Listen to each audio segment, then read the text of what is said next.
I'm Walt Thiessen, the Crypto Skeptic. Let's talk crypto.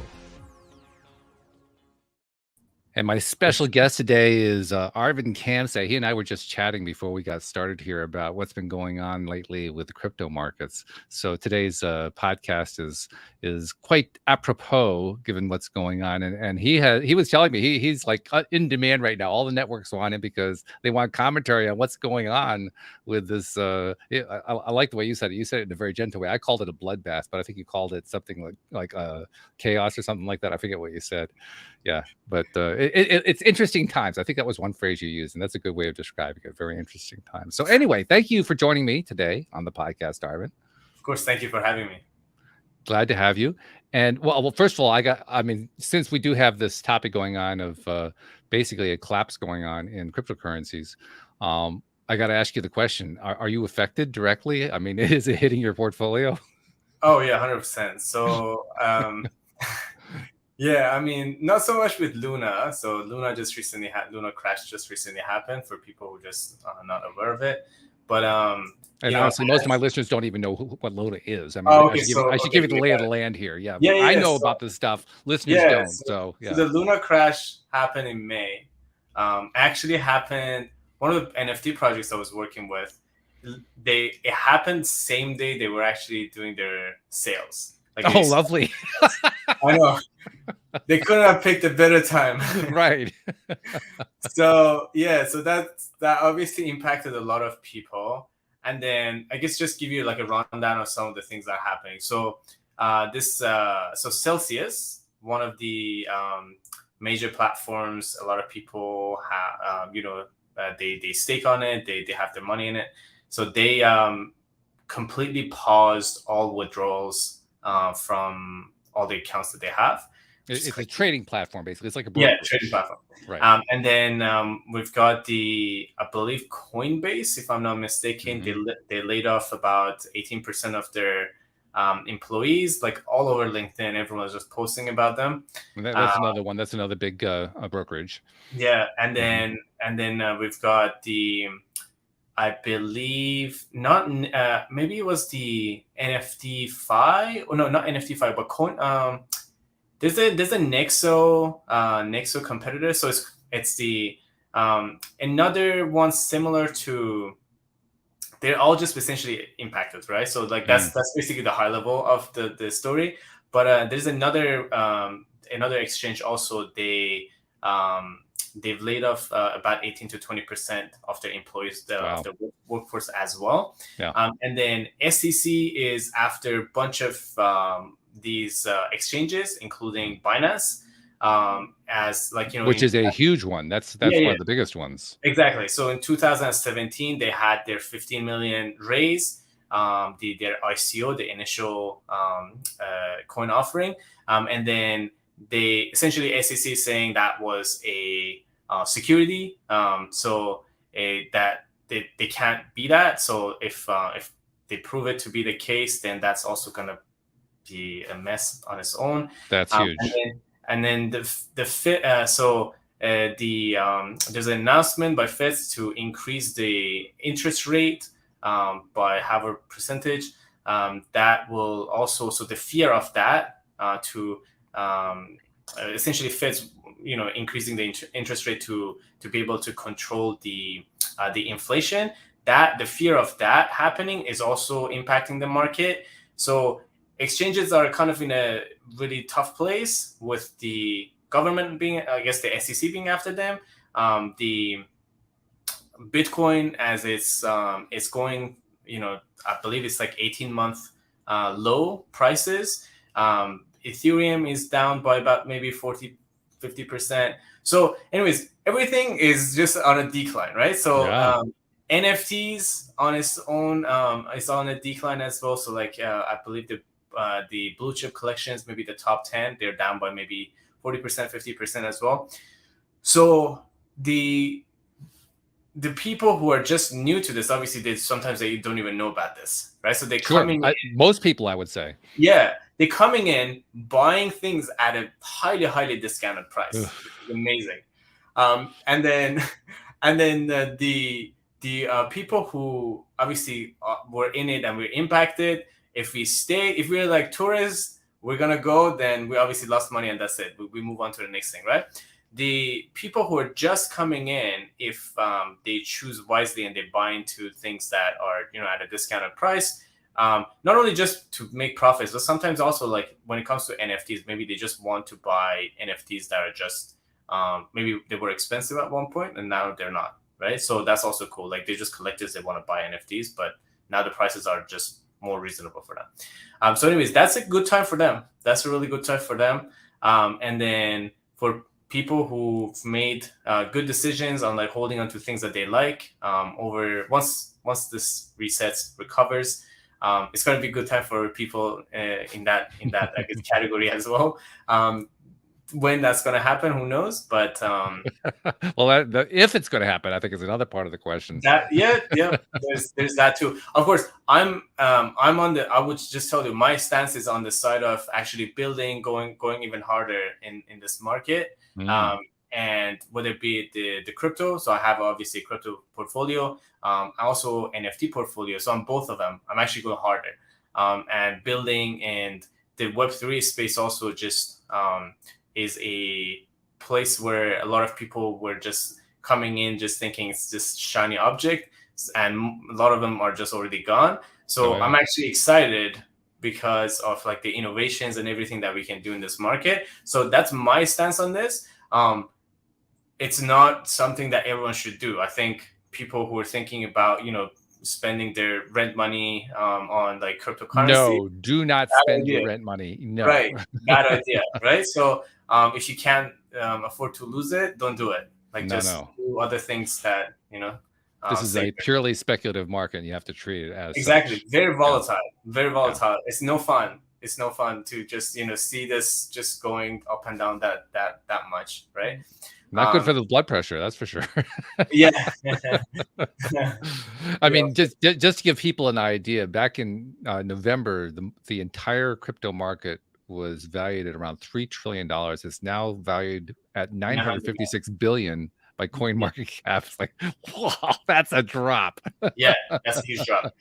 And also like back in November, I believe it was the peak of its, like, for the cryptocurrencies. I think Bitcoin was somewhere around maybe 60, almost got close to like 60.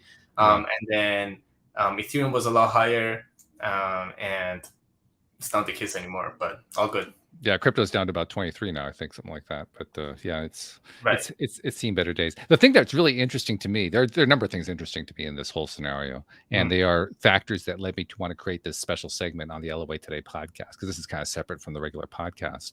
One is the long-held claim by advocates of Bitcoin in particular, and Bitcoin, you kind of have to treat it as a separate animal from the rest of the cryptocurrency market, I believe. Yeah. But one of the big points, and one of the big selling points from the beginning, because I was aware of Bitcoin from 2008, unlike most people, one of the big selling points was this is going to be the new inflation hedge. This is going to be the new gold.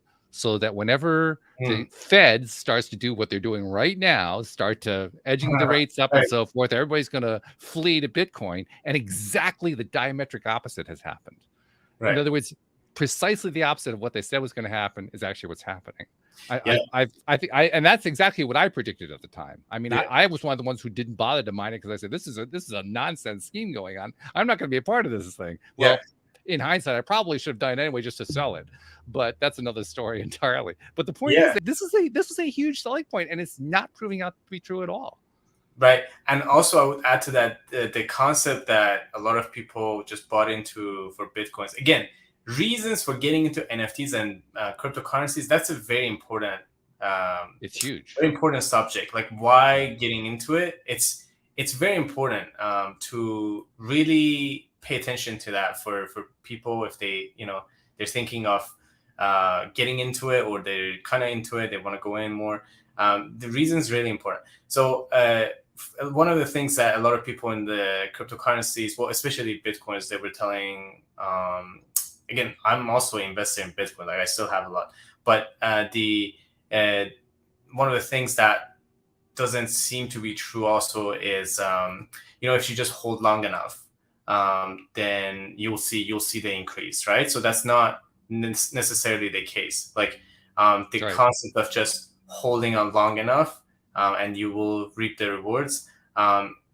That's right now it's not the case, right? So like in fact, we don't know how long this will go, right? If it's going to go lower. In fact, if for example, the interest rate goes by I believe it's actually like by 1%. If the increase is by 1%, the Bitcoin could go down like below 20K. Oh, And easily. yeah, Sure. so and then the Ethereum could go below like 1100, 1200. So Easily. yeah, so that's yeah. Some people even say like 800. So that's what could happen, right? But then if it doesn't happen, like if it's not increased by that much, let's say if it's 0.5% or like a lot less than that, then there's a chance that there's this actually it may go up. Well, Again, I think you made a really important point. You yeah, said that there are two different reasons for people to get involved, and yeah, and if I could outline what those reasons are, what I think they are is first, it's the one major reason that really draws people in the first place, crypto as currency, and then the second reason is the technology behind crypto as a data storage medium. And they're really very different topics, but because they've all kind of come under the rubric of Bitcoin, which is originally designed to be a currency, they all kind of merge together and the boundaries get blurred, so to speak. yeah. And I was even say that, for example, let's take the case for Afghanistan right now.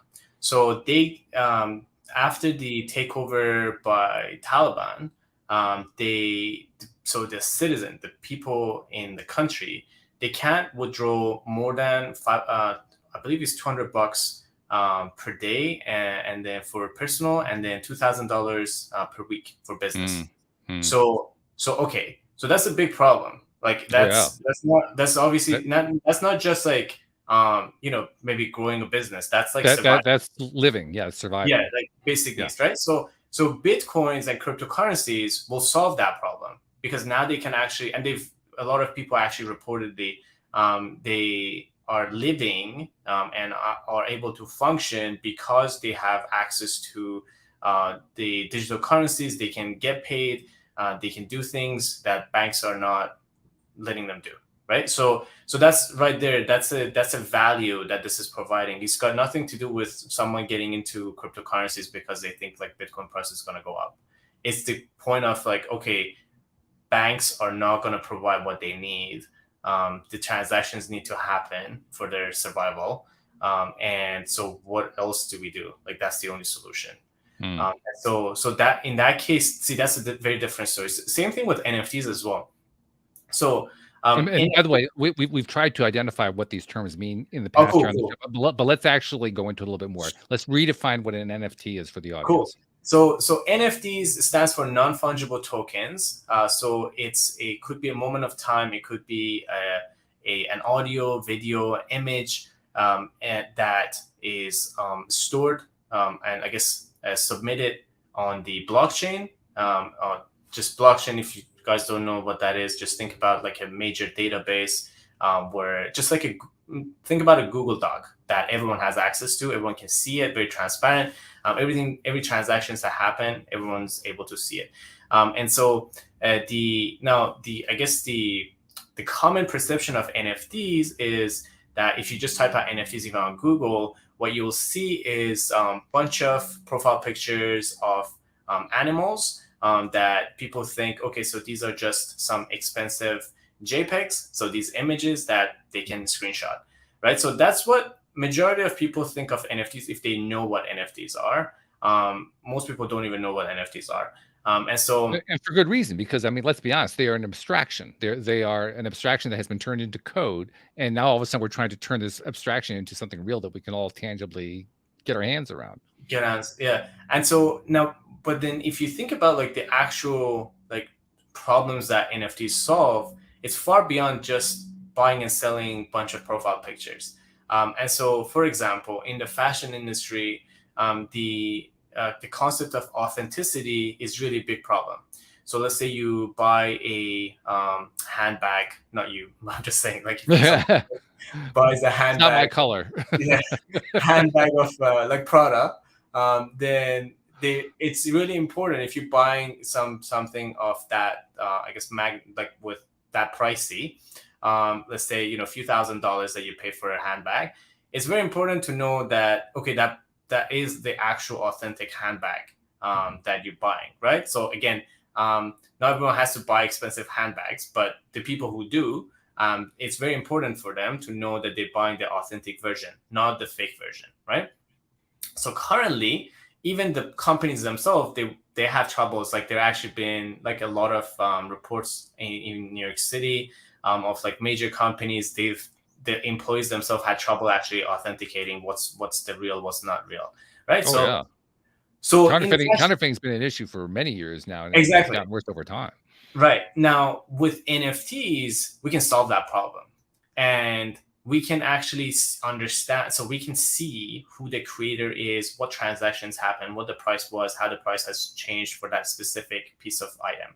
Now NFTs, again, they are non-fungible, meaning they cannot be duplicated, they cannot be replicated. So there's only one version of them. Okay, so that's really good because that solved that problem. There are a lot of other. Well, let me put a little bit of a clarification on here, because I think it's always dangerous to say, well, it solved the problem. It certainly contributes to solving the problem, but I mean, it's not like it's impossible for some scam artist to come along and find a way to fake somebody into thinking that they're seeing an actual NFT when they're not seeing an NFT. I mean, there are lots of different ways that scam artists, for instance, never try to break into an SSL connection. They go around through the back door. You know, they know that they can't beat the algorithm for the SSL. So they say, well, screw that. We've got 100 other ways to go in there. And I'm sure the same kind of thing will happen with NFTs. What NFTs do is they give you a way to provide a level of validation, of verification that you didn't have before. And that is useful. The level of verification and validation, of course, it's very useful. As far as the scams and hacks, I mean, we've just, I believe last year, if I'm not mistaken, there was an increase I think it was under Biden. There was an increase in the like actually funding for the zero trust concept, which is essentially, you know, companies, they need to abide by specific rules. They need to be compliant by specific rules so they don't get hacked. Like we had like really major issues last year, for example, like a water provider organization got hacked, and then the water was actually contaminated, but not to the impact, not to the level that it would impact people, but that was a very scary thing, right? So Sure. So hacking and being hacked in the cybersecurity has been actually the demand for cybersecurity and just being able to protect yourself online, that actually has grown significantly. Absolutely, yeah. So that's been around, like that's not new. But so when it comes to NFTs, and also like one of the latest projects I just worked with, I believe it was a month and a half ago. First few hours, we lost about 600K. So money that was generated from the sales of the NFTs went to a wallet that didn't have so it wasn't a multi-sig wallet, didn't have You got to tell people what that is, because remember, they don't know. Yeah, so essentially, multi-sig wallet would look like a crypto wallet that prompts you to use multiple ways to authenticate yourself. So meaning by emails, by code that's sent to your phone, and that's different than a wallet, a crypto wallet that you can just send money and receive money without authenticating yourself. So it's not going to be completely unfamiliar to somebody who's ever accessed their bank account through a website. They have different ways that they're having to authenticate themselves. It's kind of similar to that. Multi-factor authentication, right. MF, that's what it's called. Mm-hmm. And so anyways, so that was the problem. We didn't have that, and we got hacked, 600K lost, right? Now we have about 2 million collection size right now in NFTs. As of last month, we were actually getting about 500 new NFTs coming out every day. just on Ethereum blockchain alone. So we have other blockchains as well. And so there's a lot of NFTs, and there were a lot of them were scams. There were a lot of them that didn't even make it. Sometimes even they scam people unintentionally, meaning like they wanted to, they had a good purpose, they had a good intention, they didn't make enough money, and then they couldn't actually deliver on their promises. So that's a scam. That's still considered a scam, but not that like something that they intentionally wanted to do that, right? So that's just how it happened. They're just newbies. They're not really business people. It was a good intention scam. Exactly, good intentions. Yeah, and so to say like the NFTs are a scam. I mean, I don't know if that's the case. Like NFTs, it's just Well, that's like why I was trying to distinguish before. yeah, I think it's important to distinguish between use cases, because you made a really great point there. right, There's the currency use case, and then there's the data storage use case. And right, data storage is really a very different topic. It's a very useful topic for the reasons we exactly, were talking about here. right, right, But right, it's right. not the same thing as currency. And No, it's not. I think we have to distinguish between the two. When we can distinguish and say, okay, an NFT is just about how do we store stuff. It has nothing to do with it being money or not. It's just how do we store stuff. Now it becomes a different kind of topic, a different kind of conversation. Yeah, yeah, exactly. So that's the whole point, is that NFTs, they have lots of different use cases. So the one that's commonly known by most people is buying and selling these like cool looking animals. That's what people know it of, if they know what NFTs are. But there's far more beyond It's really what anything you can store in a database is what it amounts to. there's that. There's also like a lot of other things. So for example, let's say SaaS companies, software as a service companies, they've actually calculated to see if they use NFTs to sell their services, whether they make more money or they don't. And they actually happen to make way more money with introduction of NFTs. Again, has nothing to do with just having a, let's say, a profile picture of an animal on your Twitter, selling it, buying it, pump and dumping it. It has nothing to do with any of that. The purpose of the reason that's actually working for these software companies to have NFTs incorporated into their business is because the level of distribution that they get access to that they wouldn't have otherwise. So growing community with NFTs is something that we can do that's far better than not using the NFTs, right? So so that's that. There's like many other reasons to use NFTs. That's why NFTs, like again, that's the reason my stance on NFTs, that the NFTs are staying. They're not going anywhere. But if for people who are just thinking about like, okay, for example, the blue chip collections are like, prices are going down, so NFTs, time, I guess the ecosystem is just collapsing. I mean, that's what it looks like if you're thinking about it. But Well, again, that's because we aren't distinguishing between currencies and data storage. They are very different, but we're treating that the marketplace, are treating them as if they're all part of the same thing. And I think the reason the marketplace is doing that is because most people get into the marketplace not because of the data storage, but because, oh, wow, there's this new currency thing and a lot of people are making money in it, and I'm going to get in there and make a lot of money on it. They don't yes, necessarily know anything about it. They're just like, oh, it's money. Okay, let's go do this money thing. shiny object as well. Yeah. So Yeah. like, I mean, the whole Web3 concept is very shiny object for a lot of people. So in Sure. October 2021, Facebook, what now is called Meta, they announced the metaverse, right? So the company actually, well, they announced Meta, and then they talked about metaverse and what that would look like. And so past that time, a lot of people actually realized, okay, so this the concept of metaverse, doing things virtually, and the Web3 is actually going to be a real thing, because Meta has billions of people in its distribution, and so it will make it widespread, just like how let me also be a little bit clear here too. That's the speculative belief. It is not a given. It is a belief that many people have about Meta. I'm actually one of those who think that the whole Meta thing is a little bit off the rocker. But you're right. There are a lot of people who do believe that that A is going to lead to B, that because Meta / Facebook has this huge built-in audience, that therefore their metaverse view is going to become a reality. But A doesn't necessarily lead to B. We have lots of history cases of major companies that launched major products. I mean, that were basically, we now have a word for it. We call them Edsels for a very good reason, because the Edsel, which was this was like the big thing that the Ford company was going to do in the mid 20th century, and it almost broke the company because it just was not accepted by the marketplace. So we got to be a little bit careful about saying, well, yes, it's going to happen. I wouldn't want to say it's going to happen. Oh, no. So, okay. So what I'm telling you and your audience, I'm not saying that this is the truth. I'm saying this is my opinion. Sure. Yeah. That's fine. Yeah, people can form their own opinions, and they should do Right. their own research, and understand things, the way that, will serve them best for their life. Course.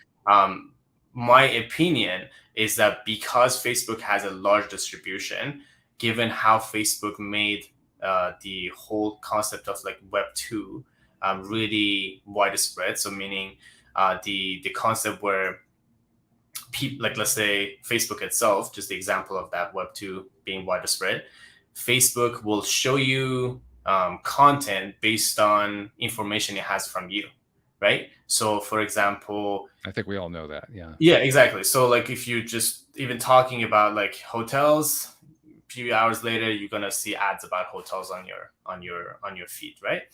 They've done a lot of weird experiments too, but this is like the prime example of it. So they've made that widespread just because of their distribution. Right. My opinion is that they will make metaverse as widespread as well. I think they will, but that doesn't mean that it takes hold. Yeah, I mean, I think it's a given they're going to try to build this thing out. But just like Ford tried to build the Edsel, they're going to build their metaverse. The question is, will the public buy it? And I'm not so sure the public's going to. My stance on it that they will. And reason again for that is just because of how many public companies, how many large companies I'm seeing that they're actually moving to that space. Again, not maybe. We may not just in like a few months just seeing people date virtually and like do everything that they will do on a daily basis virtually in the metaverse. But the concept that, let's say, we do Zoom calls all day long, and we've done it especially because of COVID, the concept that becomes more immersive, just like how like Mark Zuckerberg like describes it, where it's more so than like more of like a 3D experience than just like, let's say, 2D. Those things are very easy to transition to for people. I think that's true. And yeah. I do think that we're going to get some version of that. The question that we're addressing here is whether it will be Metaverse's version that will take the stage. And, since we're talking about Zuckerberg, I'll point out that Zuckerberg wiped out MySpace, which was supposed to be the social media channel.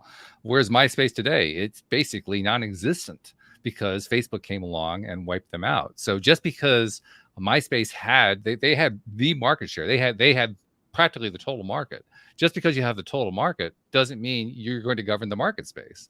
You can put your product out, but the public still has to buy it, and somebody else can come along and perhaps offer something that the public likes better. I mean, Facebook has been doing video conferencing for quite some time. Zoom came out of nowhere and zoomed to the top, and Facebook has not been able to do anything about that, much to their consternation. They're trying desperately to regain control of the direct face-to-face communication that Zoom provides. They haven't been able to do it, and they're the biggest company, in other than Google on the planet. So, size actually doesn't drive it. Size certainly gives you resources, but size does not drive whether or not you actually gain favor in the marketplace. And I think that's what we all have to kind of keep in mind. So are you saying that the meta? So what? I guess what is your stance on that? Metaverse is what I see as a Facebook registered trademark. That's their thing. Their name of their company is Meta. They're basically positioning themselves as the Meta company. Right. And their play is the idea that, well, we are going to be the Meta company, so everybody's going to come through us. And I think that's a false assumption. I think it's actually a rather arrogant assumption, to be honest. Yeah, I don't. That's not what I was talking about. So what I'm talking about is we're using their terms. You're using the word Meta. That Meta is there. So we kind of, if we're going to say we're not talking about Facebook, then let's say we're not talking about Facebook.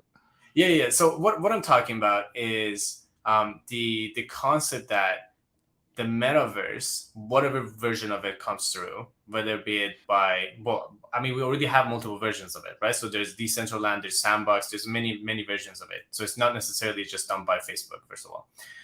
And whatever versions of it come through, which I believe, my opinion again, it will.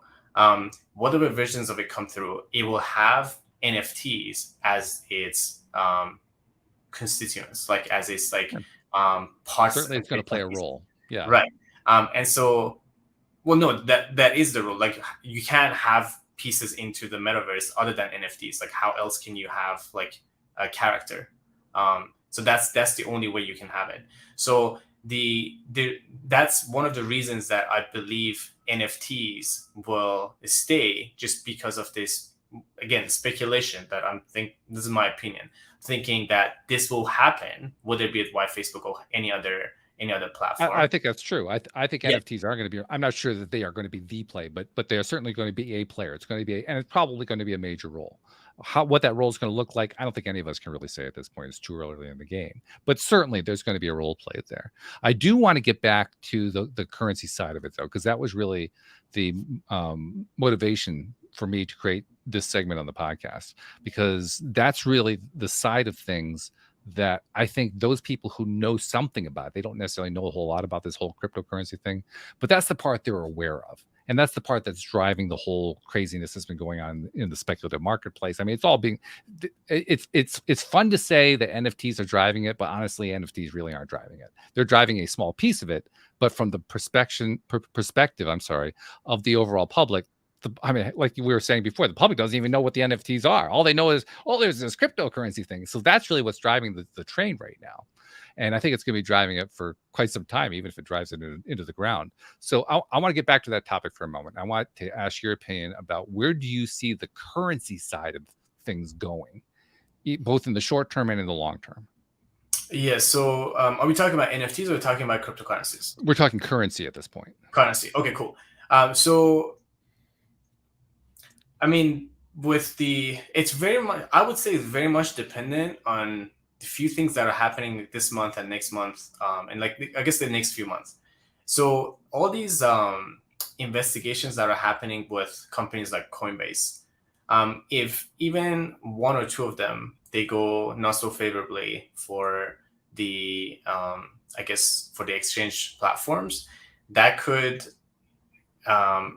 be really catastrophic for the entire like crypto communities, because once they get one exchange, and I guess, Binance, even though right now they're under investigation by SEC, they've also been under investigation but like many other countries, not even just like US. Like there was England, there was maybe even Vietnam, so many other countries. So European Union, I believe, it's been getting a lot of attention. So they've been okay, like they've been fine, right? So it's not like it's the end of the world. And also, even like the examples of like SEC going after things, it's also not a new thing. They just always, whenever there's like a lot of money, they just find a way to go after it. But so if that for any reason goes south for any of these companies, that could bring the cryptocurrencies down, at least momentarily, like to a very significant, like there would be a very significant decline, because that's just how this market would react to it. And so you're pretty bearish on the short term. Yeah. And but I would also say, again, personally, I will be a holder regardless, and I will hold throughout the whole, I guess, experience. Now, if obviously something other than what I would expect right now and what I'm talking about would happen, maybe I'll change my mind. But even though I'm seeing all these I guess things that are happening with both Binance, Ripple, XRP. I believe even like Polkadot had some challenges last year. I don't know if they still do.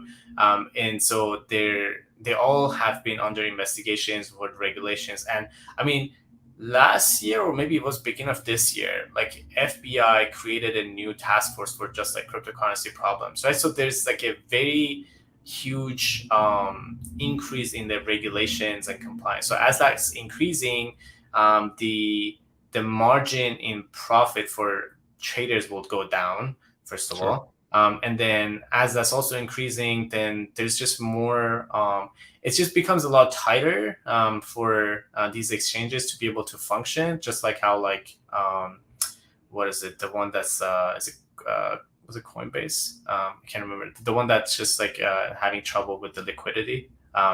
Anyway, Well, so a number of them are, but I'm not sure which one yeah, you're thinking there's of. one that's like currently having trouble with liquidity. But yeah, so basically it's very much dependent on how some of these investigations will go.